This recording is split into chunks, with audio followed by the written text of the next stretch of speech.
Well, it was fantastic turning for home. When I saw him make that move on the outside and the two pace setters under a ride beginning to weaken, and then I was concerned obviously with Clubhouse Ride coming along the rail, as good a horse as he is. When we cleared him at the 3/16th pole, that was quite a 3/16th of a mile thrill, I can tell you that. And it's one of those races you get to keep for a lifetime. Down at Del Mar, it just wasn't our day. He had an opportunity down the backside with a pretty good hole to go through there.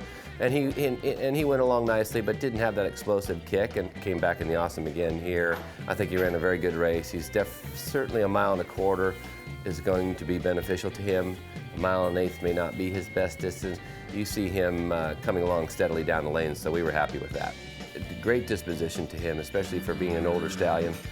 He's 6 years old now. His disposition is fantastic. You know, you don't hear him hollering and screaming. He handles himself very well. He's quite a poser. If you take him outside, he walks every afternoon, and when we take him outside, he spends more time standing and posing with his ears pricked up than he does walking around. So he's a pleasure to be around, and absolutely no problem. I remember watching the inaugural Breeders' Cup on television when they ran at Hollywood Park. Always dreamed of being in these types of races. And knowing you're going in there with a legitimate horse, with a legitimate shot. I have a lot of respect for these type of races, and when you go into them, you certainly want to go in there guns loaded, so we're thrilled to be in this position.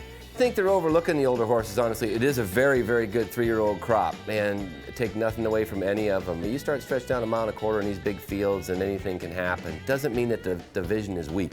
It just means maybe it's a little bit more competitive than people are giving it credit for. A horse like this and a small stable like this, it pumps up everybody, gets everybody excited, you know.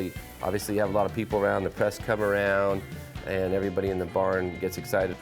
It's quite exciting. You're just hoping, frankly, that this isn't the one and done deal. We'll put 3 more works into him between now and the race. We won't change anything. We want to make sure that, you know, we're carrying good weight, his energy level's good, and no speed bumps along the way. So, yeah, it's just basically routine.